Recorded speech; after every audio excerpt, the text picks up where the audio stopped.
Trillanes, inaming nakipagkita kay Matubato bago ang Senate hearing. Inamin ni Senator Antonio Trillanes IV na nakita at nakausap niya ang witness na si Edgar Matubato bago pa man magsimula ang Senate hearing sa extrajudicial killings kahapon. Ayon sa pahayag ni Trillanes sa programang DZRH sa follow-up, sinabi ni Senator Trillanes na siya ang naghatid kay Matubato sa Senado. Habol lang, first time niyo raw pong nakita si Mr. Matubato kahapon? Hindi po.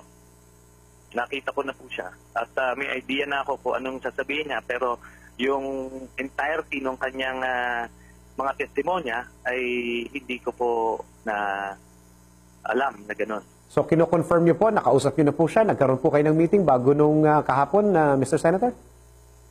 Opo. Dahil nagpatulong po si Senator De Lima kung paano isi-secure at dadalhin sa Senado. So, ginawan po namin ng paraan yon para makarating siya.